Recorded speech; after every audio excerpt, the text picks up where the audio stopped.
What makes you optimistic about the future? 75 years, that's how much time you get if you're lucky. 75 winters, 75 springtimes, 75 summers, 75 autumns. When I started looking at it that way, I realized I was one of the lucky ones. But not even this mindset could save my sister from her idiotic and creepy boyfriend. I'm not even sure how they met, but he gave her a name at first that wasn't real. He eventually told her his real first name, Miles, and a couple weeks later gave her his real last name. I thought this was sketchy, but it's not my business and I figure I can just keep my distance. 2 weeks after they meet, Thanksgiving rolls around and I'm hosting it at my house. She tells me she's bringing Miles to Thanksgiving, doesn't ask, just tells me. I was like, I don't know. I really don't want the first time I meet this guy to be at my house. I bring up the name change thing, but she's upset with me anyways. My mom and dad take her side and I end up giving in and letting him come. He doesn't do anything too weird at Thanksgiving, but he has a lot of outlandish stories to share. I am nice enough to him anyway. I decide that since my family all seem to like him, maybe I'm just not giving him a fair shot, and decide to go to lunch with the both of them a month or so later. Within 5 minutes he says to me, "You know your grandpa has dementia, right?"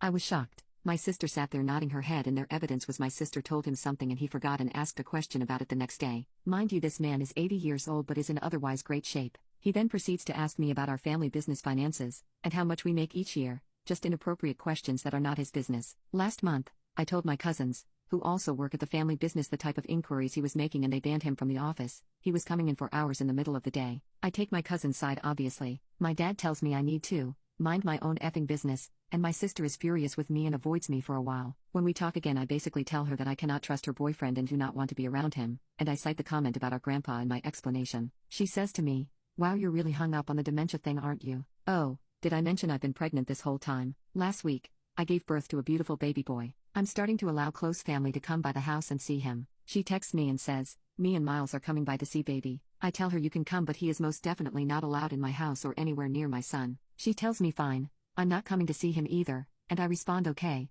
that's your choice." Now my parents are mad at me for shutting her out and not allowing her to see my son, even though I specifically stated she was welcome on her own. I thought I was in the right, but my parents are just making me feel crazy. Am I the a-hole for drawing this boundary? This endless conflict is starting to wear me down, and I'm wondering if I should just give in to keep the peace. Update: I ran a background check on him. Fortunately, nothing came up, so we've kind of come to the conclusion that he is just a grifter of epic proportions. Also, still not 100% sure what his real name is, so who knows how accurate it was. I came across the opportunity to speak with his ex-girlfriend of 5 years. He was actually living with her when he met my sister and still very much with her during Thanksgiving of last year. He even brought my sister to her house on a couple of occasions when she wasn't there. She found out he was messaging 17 different women and found a second phone he was using. Another woman was paying the bill, so she kicked him out. A week later he moved in with my sister. I told her all this and she was just mad at me for talking to his ex, and they are still together. He's been caught cheating on her since, but she'll just call the girl a whore and make him block her. Another development that's happened is that my sister is now in a crazy amount of debt.